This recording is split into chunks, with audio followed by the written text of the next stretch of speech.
bud. Good morning. How are you? Good morning. It is day 32.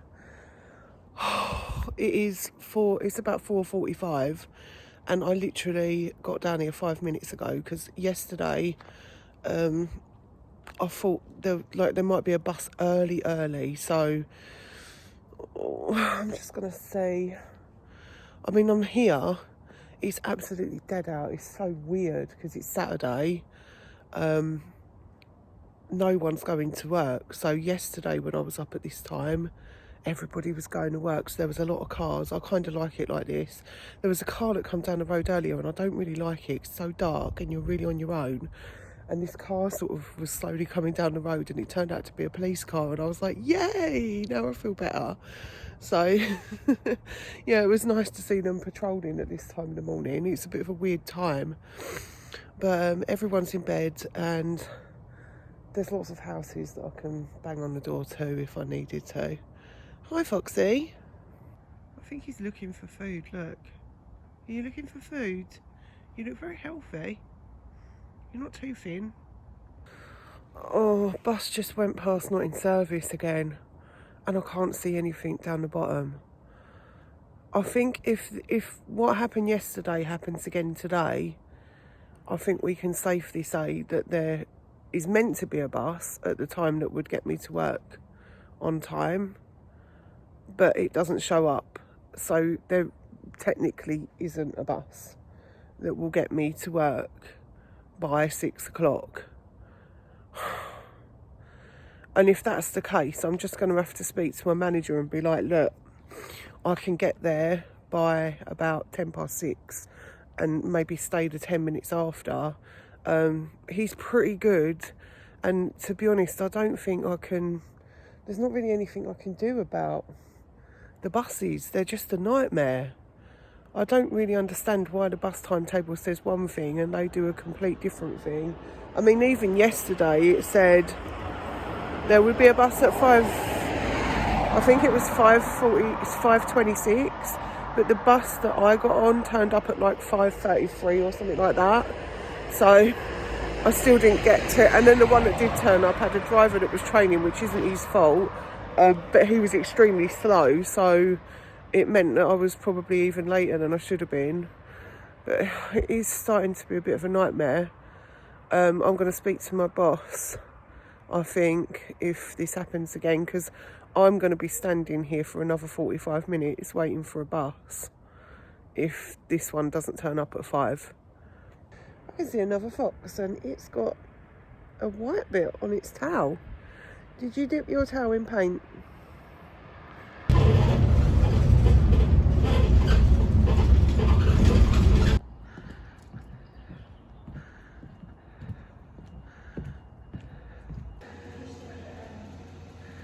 Look at the book notes and the little miniatures. Oh my goodness, it's so cool.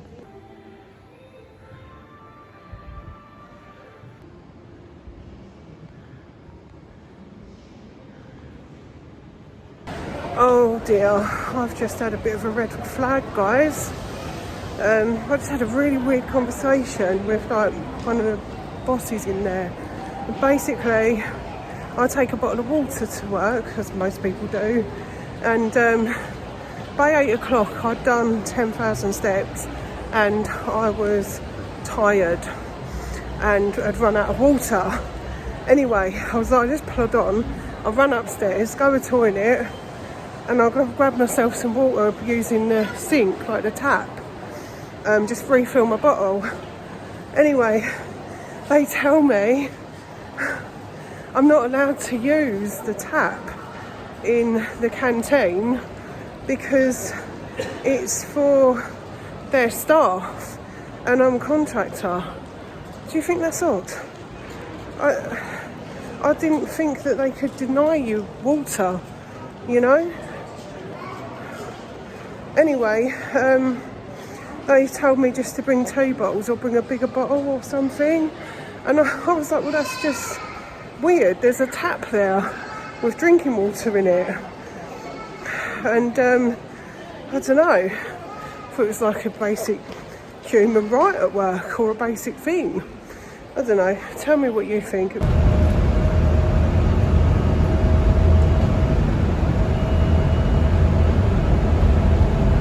Morning.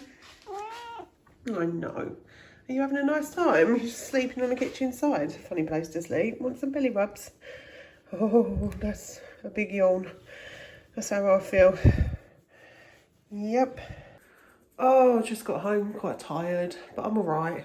I am tired, but I'm alright, I'm fine. I helped a couple of people out on the bus. I helped a pregnant lady. I moved out of my seat so that she could sit there because I thought it was better. And another lady, an elderly lady, dropped her walker. It fell over while we were mid-bus ride. So I got up and picked up her walker, made sure she was all right, and then came home. So blessings for me, because I helped 2 people out. Yes, I know it's bad having like crumpets like with oodles of butter and some low-fat crisps, but that's what I'm having for breakfast today. I have done like 12,000 steps, so I've earned it.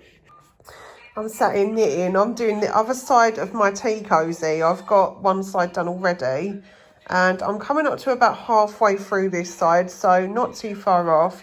I'm thinking about knitting some like vintage clothes, like baby, you know, like baby clothes and things like that, or like call a midwife styles stuff, that sort of stuff. I've got a 1940s knitting book, and I've also got a load of 50s knitting patterns, and then I do the traditional style hats and mittens and things like that. So I'm thinking about doing some of those soon. I've got to make a couple for my grandbabies for the winter. So, yep, that's next on my agenda. I got my reading glasses on, that's why my eyes look so big. Oddly enough, I can actually see out of these, but I use them for my knitting. I looked into the water thing, and apparently, I think there's like a law, I think it's employment laws, 1992, I believe it was, that you have to have a source of water on site, whether you're a contractor or a member of staff for that business. So I don't know who sort of came up with this idea that you're not allowed to use a tap, but they're not allowed to do that. So I've messaged my boss and I've told him what happened, and I'm hoping that he'll be able to speak to them, because I wouldn't want that to happen to anyone else. It just wasn't a very nice thing, you know. I just thought, well, why wouldn't you allow somebody to fill up a water bottle? It took me probably less than 20 seconds to do it. And I'd had a toilet break anyway. I'd been to the toilet. So it took me about 20 seconds just to fill my water bottle up. And I was back out on the floor and back at it. And I've done 12,000 steps today, folks. 12,000 steps I've done today. I came home and I thought sitting down is probably a bit of a fatal thing to do. But I sat down anyway, and I've not really had a nap. I just, I've eaten and I've just been knitting. So I've not really done a lot, unlike this one. Look at her. Paws hanging off the edge. I'm coming back as a cat. If reincarnation's a thing, I'm coming back as a cat. Let me have a sip of this water.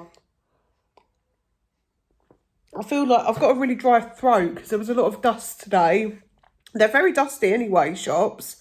But there's a lot of dust. Honestly, if you saw the amount of coat hangers and bits of cardboard that I threw away today, I think it was 5. I'd done 5 bags of rubbish, I think, altogether. There was quite a lot of it. I was quite surprised at how much there was, but apparently they'd done like an incredible amount of sales or something, and so the stock delivery was just huge. It was massive. So that's why there was sort of stuff everywhere this morning, and that's why I ended up doing like 12,000 steps, because I had to go over things about 3 times because there were boxes in the way in the first place. There's a car alarm going off. There were boxes sort of laying about in the first place, and they were kind of like having the same issue with us, like trying to get their work done real quick, because it would be like they need to be off the shop floor before 9, before it opens. And so we were all sort of working in amongst each other. And honestly, I hope that's not one of ours. No, it's not. I was like, what? Oh my gosh, if that was my husband's work van, I don't even know what I would do, because I don't even know where the key is for it. And I don't know how to turn off a car alarm. I don't drive. I'm scared of the bloody roads. Honestly, I was born in the wrong era. I really was. I should have been born in, like, say, the 20s or 30s, so that I was kind of adulting around the 40s or 50s, because I think I would have fitted right in there. And it's really weird actually, when I look back at those eras, I don't like anything after 1964. After that, I think the world went nuts, because of all the sort of hippie movement and another war for, what reason. And, all this free love and whatever. To be honest, I like that. What's going on about this trad wife movement? But I do like it. I like that because, I've had, as you know, I was very close to my nan, but my nan on my other side was the same. And, mum was brought up in that era. So, and she was born in the 50s, my mum. So, like, I've been brought up in that old sort of school way. So I kind of feel like I fit in there. You know what I mean? That's how I feel like about it. I don't like the world now. I really don't. I don't like it. I tolerate it, but I'm happy to get home and to live in my little bubble. So, yeah, it's just, what a random conversation. Anyway, I'm going to go now. That's been day 32. I'll see you tomorrow.